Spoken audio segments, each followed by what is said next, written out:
People often underestimate how much of the emotion in a particular scene actually comes from the music being used, and Blink Twice is no exception to this since it relies on music very heavily. So naturally, I couldn't help but ask myself, what would happen to this movie when you remove the music entirely?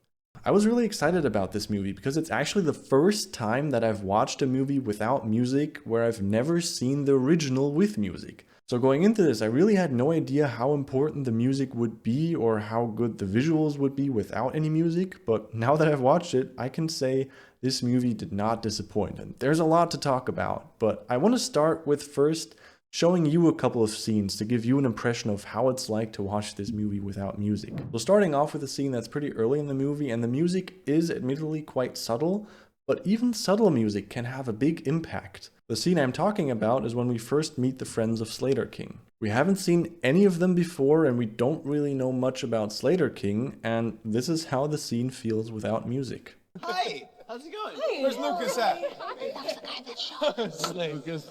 When I first saw this scene, in that moment, I felt quite suspicious and uncomfortable. It was like, why is he suddenly introducing us to all his friends? And who are all these friends? And I don't know if I can trust them. Like, I mean, I know that I'm watching a thriller, so that already kind of puts you at the edge of your seat. So yeah, I was primarily uncomfortable and suspicious. But with music, the scene feels like this. Hi! How's it going? Hey, Where's Lucas at? That's the guy that shot us. Lucas. It's subtle, but there is this soothing, relaxing background music, and all of a sudden the scene doesn't feel so empty, feels a lot more comfortable, and it's like, oh yeah, we are meeting all these nice friends, what can possibly go wrong? The second scene I want to take a look at is actually a quite funny scene. They're not really in danger in this moment. It's when two of the women discovered that drinking the venom of the snakes actually helps you remember, and they want to make the other girls drink it, so they're drinking shots of snake venom, but disguising it as tequila shots. And just take a look at the scene with music. Shit, what's in these? Snake venom?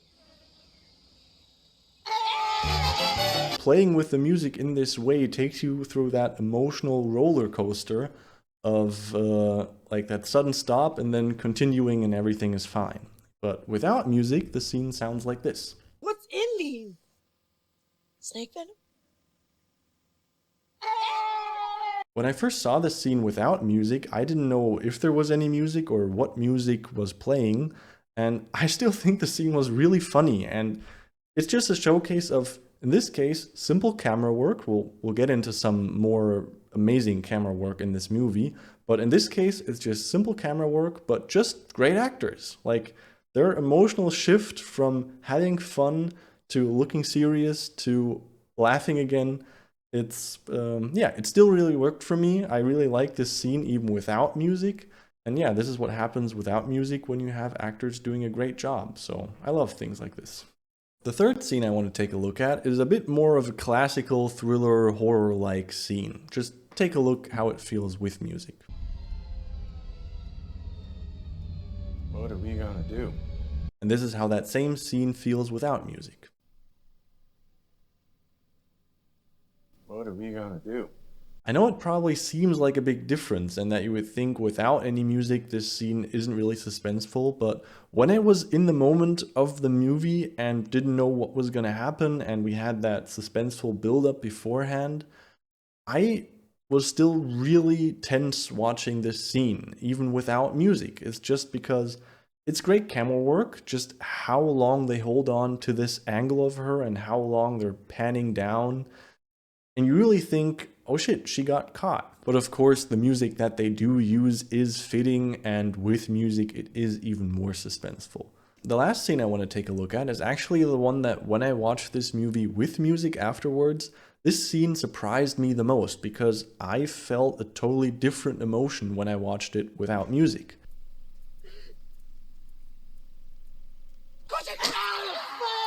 In this moment, the two women, so also we as an audience, know that they're in danger, but the men don't know that the women know. So when I saw this scene and the guy was sneaking up on her, I didn't really feel suspenseful, or I didn't feel any danger. And I mean, they're all laughing. It's like a classical joke situation. I know the girl herself is sad in this moment, but still, I felt very relaxed during this scene and didn't feel any danger. I guess my primary emotion was that I was really surprised how chill he was with her completely destroying his nose. But this is how the scene feels with music.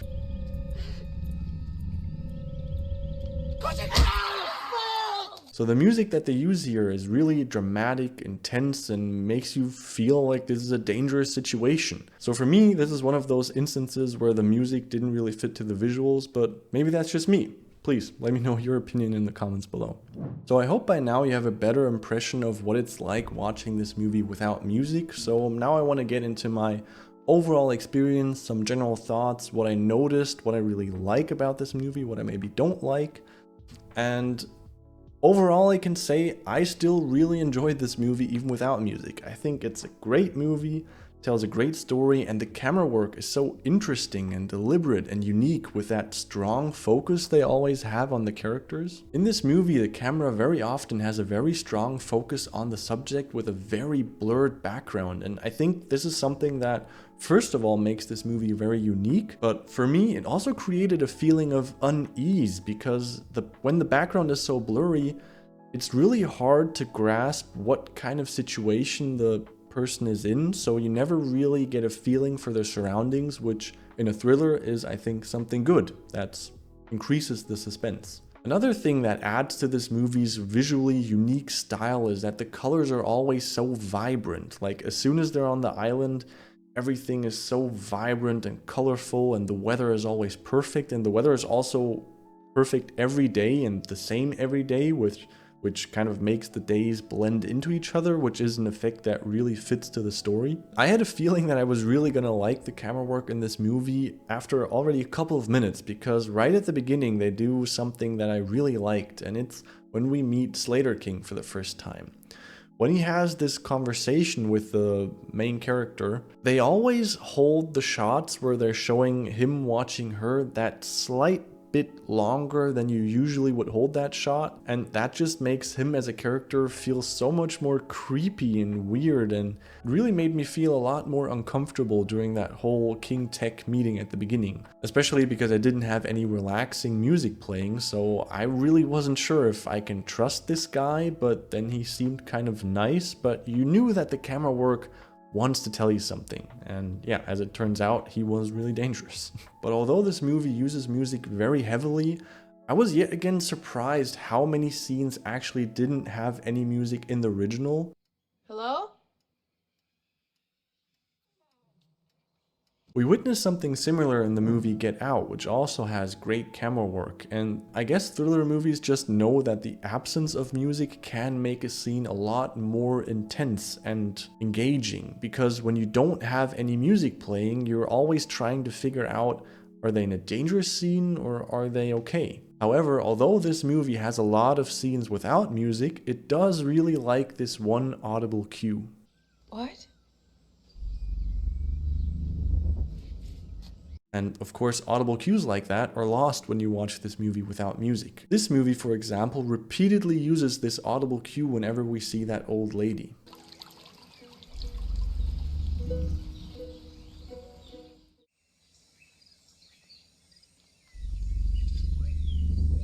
This technique is called leitmotif. Movies often use short musical phrases or sound effects that are repeated whenever a specific character, object, or concept appears. This helps to create a sense of unity and foreshadowing within the film. Losing this foreshadowing effect further increases my reliance on visual cues, or just makes me less aware of what's going on or what could happen. When we saw this hut, for example, I didn't hear that audible cue, so really I had no idea that this could have something to do with the old lady.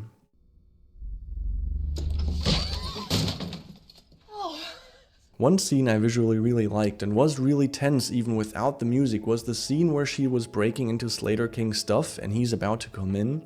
They cut back and forth between her trying to clean up the mess and him coming closer and closer. This technique is called cross-cutting. It can be used in many ways, but in this case it's used to create suspense and excitement, or even fear.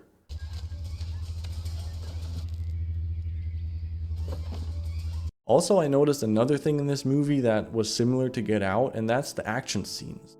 Without any music, for me the action scenes just felt a lot more raw. I mean, I'll probably have to blur a lot or cut it differently because the scene is really brutal, but take a look at this scene with music.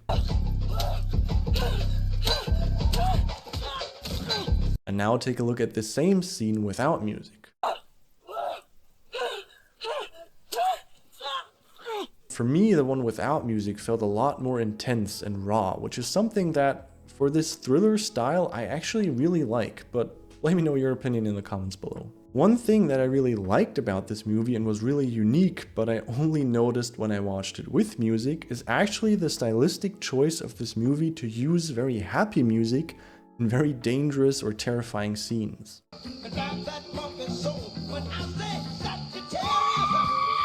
Sure, you could say that the music doesn't fit the visuals, which is usually a sign of bad filmmaking, but in this case, I think it's a very deliberate stylistic choice, which was sadly lost in my case when watching the movie without music.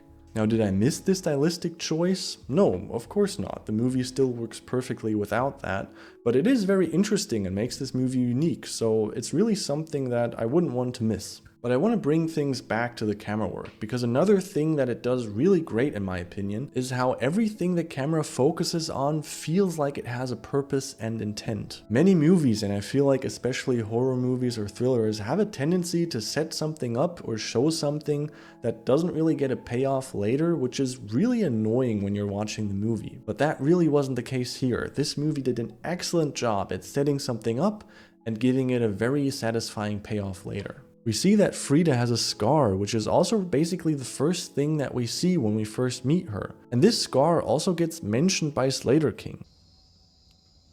How'd you get that scar? I don't know.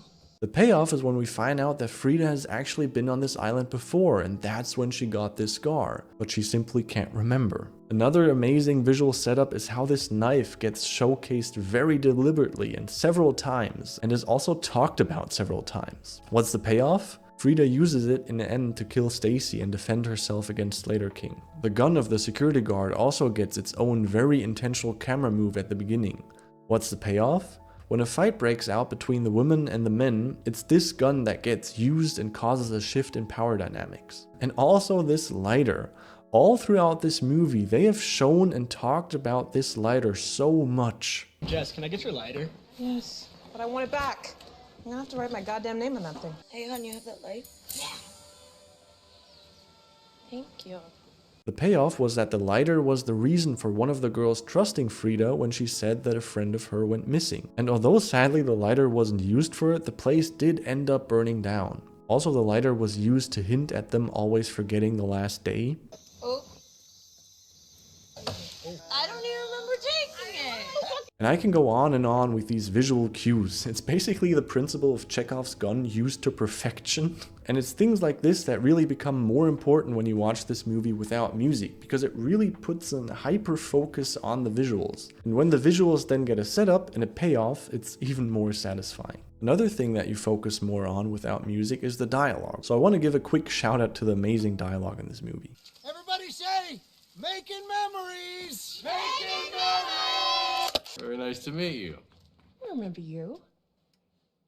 From the gala? Also, I want to give a special shout out to the performance of Channing Tatum. I mean, who knew that he could be so good at playing the villain? Sure, the camera work helped him, but still, he did a great job at giving us that chill, rich man vibe, yet appearing completely insane at the end. So overall, this movie was still really amazing to watch, even without music, because it had great visual techniques, great visual setups, great visual payoffs, great dialogue, great acting. Yeah, it's really, I can't really complain. It was a great experience, and I hope it made you appreciate this movie even more than you may already have. What are your thoughts on Blink Twice? And please share suggestions of other movies we should watch without music, and I'll see you in the next one.